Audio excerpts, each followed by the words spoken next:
JM6 టీవీకి స్వాగతం. ఈరోజు ముఖ్యాంశాలు. రివర్ ఫ్రంట్ సందర్శించడం సిపిఐ నగర సమితి ఆధ్వర్యంలో సందర్శించడం జరిగింది.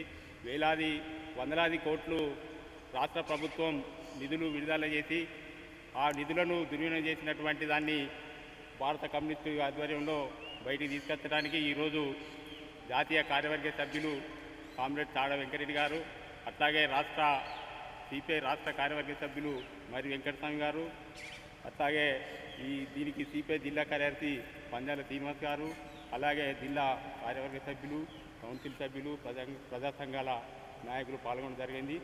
ఇప్పుడు మీ ముందు జాతీయ కార్యవర్గ సభ్యులు తాడ వెంకరెడ్డి గారు మాట్లాడారు.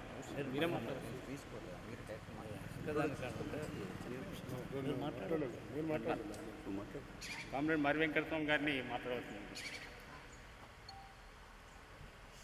బీఆర్ఎస్ ప్రభుత్వం చాలా వేగంగా ఒక మంచి పుణ్యక్షేత్రంగా చేయాలనేటువంటి లక్ష్యాన్ని మంజూరు చేసి అట్టహాసంగా ప్రారంభించలేదు. అంటే శంకుస్థాపన చేసి డబ్బులను 500 కోట్లకు గాను 200 కోట్లను ప్రజాధనాన్ని కేవలం వాళ్ళ చేతిలోకి మొక్కుబడిగా పనిని చేసి దాన్ని నీళ్ళలో వేసినటువంటి పరిస్థితి కొనసాగుతున్నది. దీన్ని ఆనాడు ఈ బ్రిడ్జి కూడా ఆనాడు ఉన్నటువంటి రోడ్లు రవాణా శాఖ మంత్రులుగా ఉన్నటువంటి తుమ్మల నాగేశ్వరరావు ఇప్పుడు కూడా వారు అట్టహాసంగా ప్రారంభించరు. దీన్ని బ్రహ్మాండంగా చేయాలని కోరుకొని మంజూరు చేశారు. ఆనాడు ఉన్నటువంటి ప్రభుత్వమైనా ఈనాడు ఉన్న ప్రభుత్వమైనా ప్రజా ధనాన్ని ప్రజల సంక్షేమం కోసం ప్రజలకు ఉపయోగపడేటువంటి కార్యక్రమాలకు బదులు ప్రజాధనాన్ని కేవలం కాంట్రాక్టర్ల లబ్ధి కోసం ఆనాడు అధికార పార్టీలో ఉన్నటువంటి మంత్రివర్యులు, ఆనాడు ఉన్నటువంటి గంగుల కమలాకర్ గారు అట్టహాసంగా దీన్ని చేసి వాళ్ళ అన్నగారు వారు కాంట్రాక్టరు వారి సమక్షంలో జరిగింది. కోట్ల రూపాయలు ఈరోజు ప్రజాధనం దుర్వినియోగమైంది. ఆనాడు ఉన్నటువంటి ప్రభుత్వంలో ఉన్నటువంటి పెద్దలు ఈనాడు ఉన్నటువంటి వాళ్ళు ఏది తెల్లగా ఉంటుంది అన్నట్టు గడ్డి ఉన్న కాడికి పశువులు పోయినట్టు మొత్తం మీద అధిక అవినీతి పరులైనటువంటి నాయకులే మారుతూ మరి పార్టీలు ఫిరాయిస్తూ దాన్ని ఎట్లా కాపాడుకోవాలని లక్ష్యం చేస్తున్నారు. దీన్ని ఇన్ని కోట్ల రూపాయలు ప్రజాధనాన్ని వెచ్చించి దీన్ని చేసినటువంటి దానిపైన ఇప్పుడున్నటువంటి ప్రభుత్వం గత ప్రభుత్వం మీద అవినీతి పైన మేమేమి వాళ్ళను ప్రతి అవినీతి పైన విచారణ జరిపించమని కాదు, జరిగినటువంటి నిష్పక్షపాతంగా పని మొదలుపెట్టి ఎందుకు ఆగిపోయింది, పనిలో ఏ మేరకు కరెక్ట్ జరిగిందా జరగలేదా, ఎంత అవినీతి జరిగింది, అవినీతి గల బాధ్యులు ఎవరు అనేటువంటి దాని మీద చర్యలు తీసుకోవాలని వెంటనే ఏదో ఒకటి మీద చేసుకోవడం కాదు, చేతులు డబ్బులు మారడం కాదు, కోట్ల రూపాయలు చేతులు మారితే అధికార పార్టీ ఉండడం కాదు, నిష్పక్షపాతంగా ఏ పార్టీ ఉన్నా ఎవరు అధికారం ఉన్నా తప్పు ఎవరు చేసినా వారిని శిక్షించే విధంగా ఈ ప్రభుత్వం చర్యలు తీసుకోవాలి. ఇది ఉన్నటువంటి పనిని ఎందుకు ఆగింది, ఆగడానికి గల కారణాలు ఏమిటి, ఎంత అవినీతి జరిగింది, ఎందుకు పూర్తి చేయలేకపోతుంది అనేటువంటి విషయాలపైన తక్షణమే చర్యలు తీసుకోవాలా. కాంట్రాక్టర్ కనుక తప్పుంటే తక్షణమే ఆయన లైసెన్స్ రద్దు చేయాలి. డబ్బులు కనుక ఎక్కువ మరి ఈనాడు అవినీతి జరిగిందని మేము ఆరోపణ చేస్తున్నాం. అవినీతి జరిగిందని నిరూపణ చేస్తాం. వారి లైసెన్స్ను రద్దు చేయాలి. రికవర్ చేయకుండా చర్యలు తీసుకోవడం కాదు. కాబట్టి రికవర్ అనేది చేసుకోవడం ద్వారా అవినీతి అడ్డకట్టేయడానికి అవకాశం ఉంటుంది. కేసులు పెట్టి కేసు చూసుకోవడం కాదు, దానికి అనుగుణంగా ఏ అవినీతి పరునైనా అతనికి ఆస్తులు జప్తీ చేసి రికవర్ చేయడం ద్వారా మరోసారి అవినీతి జరగకుండా కొనసాగుతుందని చెప్పి తెలియజేస్తా ఉన్నాం. దీనికి సంబంధించినటువంటి పూర్తిగా కమ్యూనిస్టు పార్టీ దీనిపైన నిరంతరం దీన్ని సాధించేంత వరకు కమ్యూనిస్టు పార్టీ పోరాటం చేయాలని నిర్ణయం చేసింది. దానికి అనుగుణంగా చర్యలు చేపడతాం. అలాగే మన మానేర్ రివర్ ఫ్రంట్ దగ్గర ఉన్నాం. రివర్ ఫ్రంట్ పనులను పరిశీలించాం.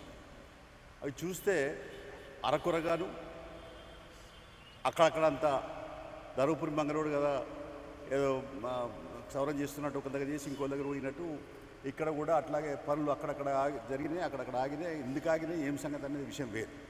అయితే ఈ రివర్ పంటకు మాత్రం 500 కోట్లు శాంక్షన్. అందులో 100 కోట్లు మరి టూరిజం శాఖ, 100 కోట్లు నీటిపారుదల శాఖ, ఈ 2 శాఖలు ఇచ్చినాయి.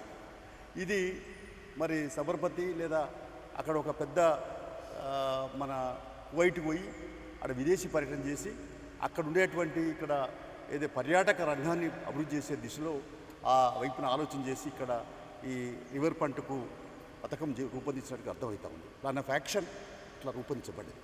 కానీ జరిగింది ఏమిటని చూస్తే ఇప్పుడు ఇవాళ 500 కోట్లకు శాంక్షన్ అయ్యి ఇప్పుడు గంగుల కన్వర్కర్ గారు అప్పుడు బీఆర్ఎస్ మంత్రిగా ఉన్నారు, ఇక్కడ లోకల్ ఎమ్మెల్యే, తర్వాత వాళ్ళ ఆధ్వర్యంలోనే ఇక్కడ నిర్మాణం పనులు ప్రారంభించబడ్డాయి. చెక్కు డాములు కొట్టుకపోయినాయి. ఇప్పటి వారికి వాటిపైన ఏం విచారణ జరిగినారు, ఏం చర్యలు చేపట్టారు, చెక్ డాములు ఎందుకు కొట్టుకపోతాయి, నాణ్యత ప్రమాణం లోపిస్తే కొట్టుకుపోతాయి. ఇప్పుడు కాళేశ్వరం మేడిగడ్డ కూలి కొన్ని 2 టవర్ కూలినాయంటే అవి ఎట్లా కూలిపోయినాయి అంటే నాణ్యత ప్రమాణ లోపాల వల్ల కూలిపోయినాయి, కింద బేస్మెంట్ సరిగ్గా లేని వల్ల కూలిపోయినాయి. అందుకనే ఇక్కడ ఉండేటువంటి అవి ఎందుకు కొట్టుకుపోయినాయి అనేటువంటి కూడా దానిపైన ఒక సమగ్రమైన విచారణ జరపాల్సిన అవసరం ఉంది. అంతేకాకుండా ఇవాళ 500 కోట్లలో 200 కోట్లు రిలీజ్ చేశారు. అంటే ఒక 100 కోట్లు నీటిపారుదల శాఖ, 100 కోట్లు టూరిజం శాఖ చేశారు. ఆ 200 కోట్లు ఎవరికి ఇచ్చారు, ఏ బేస్లో ఇచ్చారు, ఎలా ఇచ్చారు, దానికి రికార్డింగ్, చెక్ మెజర్మెంట్, తర్వాత ఇవన్నీ అయినా రికార్డింగ్, చెక్ మెజర్మెంట్ ఇవన్నీ ఏ రకంగా జరిగినాయి, ఎట్లా జరిగినాయి, అక్కడ ఇక్కడ పనులేవి ఇక్కడ అనేది దానిపైన పరిశీలన చేయాల్సిన అవసరం ఉంది. సమగ్రమైన విచారణ, దీన్ని విజిలెన్స్ ద్వారా విచారణ జరిపిస్తే వాస్తవాలు బయటకు వస్తాయని చెప్పి సిపిఐ అభిప్రాయపడుతుంది. ఎందుకంటే ఇలాంటి విషయాలపైన ఇది 100 కోట్ల రూపాయలకు సంబంధించినటువంటి, అందులో కువైట్ పర్యటనకి ఎంత ఖర్చు అయింది, వీడు వచ్చిన తర్వాత పనులు చేపట్టినటువంటి విధి విధానాలు ఏంటిది, టెండర్స్ లోపల ఉన్నటువంటి పరిస్థితి ఏమిటి, ఇవన్నీ మరి ఇలా కొత్త ప్రభుత్వం రేవంత్ రెడ్డి ప్రభుత్వం అవినీతిని మేము అంతం చేస్తాం లేదా అవినీతి లేని పరిపాలన అందిస్తాం, ప్రజాపాలన అందిస్తామని చెప్తున్న ప్రభుత్వం పైన గురుతరమైన బాధ్యత ఉన్నది. అందుకని తక్షణమే దీనిపైన మరి విజిలెన్స్ ద్వారా సమగ్రమైన విచారణ జరిపించి తక్షణ చర్యలు చేపట్టాలా. ఎవరు దోషులు ఉంటే వాళ్ళు కాంట్రాక్టర్లు లేకుంటే ఎవరు ఈ డబ్బులు ఎట్లా మారినాయో దానిపైన రికవరీ వెంటనే చేపట్టాలా, తక్షణమే చర్యలు చేపట్టాలా, క్రిమినల్ చర్యలు కూడా చేపట్టాలని మేము డిమాండ్ చేస్తున్నాం. ఇక తీగల వంతెనకు సంబంధించి చూస్తే అప్పుడు R&B శాఖ మంత్రిగా ఉన్నటువంటి తుమ్మల నాగేశ్వరరావు గారు మరి హడావుడిగా దీన్ని ప్రారంభం చేశారు. హుజరాబాద్ ఉప ఎన్నిక సందర్భంగా చేశారు. కేటీ రామారావు వచ్చేమో ఈ పవర్ ప్లాంట్ మన రివర్ పంటను ఆయన చేశాడు, ఆయనే అట్టాసంగా చేశాడు. ఇక్కడ రివరు లేదు, ఫ్రంటు లేదు. అక్కడ ఏదైతుందో అక్కడ కనీసం అక్కడ పడవలు నడవాలి, ఇక్కడ మంచి ఏం చేయాలి, హోటళ్ళు గీటళ్ళు కన్స్ట్రక్షన్ ఎక్కడెక్కడ ఆగిపోయి, అంటే అసలు ఏమీ జరగనటువంటి పరిస్థితి ఉంది. చూడబోతే ఇవన్నీ కూడా రాళ్ళు రప్పలు, ఇదేదో గోడ రివర్ అది కట్టినట్టుగా కనపడుతుంది, రిపేర్మెంట్ చేసినట్టు కనపడుతుంది, సీసీ కొద్దిగా పోసినట్టు కనపడుతుంది తప్ప ఇక్కడ అసలు దాని రూపమే కనపడుతుంది. అంటే ఏ ఉద్దేశం అయితే కువైట్ పర్యటన చేసి వచ్చినారు చేపట్టినారో దానికి రూపం లేదు. అందుకని ఎందుకు ప్రారంభించినాడు, ఏ ఉద్దేశం ప్రారంభించినాడు, రిలీజ్ ఎట్లా చేసినాడు, దానిపైన కూడా నేను ఇందాక చెప్పినట్టుగా విజిలెన్స్ ఎంక్వైరీ ద్వారా విచారణ జరపాలని కోరుతున్నాను. ఇక ఇక్కడ ఉండేటువంటి దీనికి సంబంధించి తీగల వంతెనకు సంబంధించేమో R&B మినిస్టర్ గారే అప్పుడు ప్రారంభం చేసినారు. కాబట్టి ఇక్కడ కూడా 183 కోట్లు ఒరిజినల్ శాంక్షన్ అయితే 20 కోట్లు అదనంగా అడిషనల్ శాంక్షన్ చేసుకున్నారు. కాబట్టి దీనిపైన కూడా ఇప్పుడు ఆయనే నిన్ననే మరి తుమ్మల నాగేశ్వరరావు గారు కరీంనగర్ జిల్లా ఇన్ఛార్జ్ మంత్రిగా నియమితులైనారు. ఆయన ఈ కరీంనగర్ పర్యటన రాగానే తక్షణ పైన ఆయన తీగల వంతెన పైన పరిశీలన చేయడానికి చర్యలు చేపట్టాలి. ఇన్ఛార్జ్ మినిస్టర్ అంటే ఈ జిల్లా సమగ్ర అభివృద్ధికి ఆయన అన్ని రకాల కూడా చర్యలు చేపట్టడానికి అవకాశం ఉంది, అధికారం ఉంది. ఆ చర్యలు చేపట్టడానికి అన్ని వివిధ శాఖల వైపు నుంచి కూడా రివ్యూ సమీక్ష చేయడానికి అవకాశం ఉంది. కాబట్టి తుమ్మల నాగేశ్వరరావు అంటే ముక్కుచూటి మనిషి, మరి ఆయన కూడా తప్పనిసరిగా దీనిపైన చర్యలు చేపడతాడని, సమగ్రమైన విచారణ జరిపిస్తాడని, దోషి ఎవరైనా శిక్షిస్తాడని చెప్పి అభిప్రాయపడతారు. తీగల వంతెనకు సంబంధించి ఇక్కడ డ్యామ్స్ జరగాలి, పర్యాటక రంగం మంచి పాటలు ఆటలు మంది పోయేటోళ్ళకు వచ్చేటోళ్ళకు ఒక విలాసం, ఒక సంతోషాన్ని కల్పించే, పొద్దున దాకా పనిచేసిన వాళ్ళకు సాయంత్రం పూట మరి సంతోషం కల్పించేటువంటి పద్ధతులలో నృత్యాలు ఆటలు పాటలు ఉండాల్సిన అవసరం ఉంది. అటువంటిది ఏమీ లేవు. లైట్లు కూడా మొత్తం పోయినాయి, ఏది లేకుండా ఉంది. కాబట్టి దీనిపైన మరి ఆయనే ప్రారంభం చేసింది. కాబట్టి తుమ్మల నాగేశ్వరరావు గారి పైన గురుతరమైన బాధ్యత ఉందని గుర్తింపజేస్తున్నాం మేము. అందుకని దీనిపైన కూడా సమగ్ర విచారణ జరిపించడానికి రాష్ట్ర ప్రభుత్వం చర్యలు చేపట్టాలని డిమాండ్ చేస్తాం. లేనిచో ఆందోళన మరింత ఉధృతం చేద్దాం.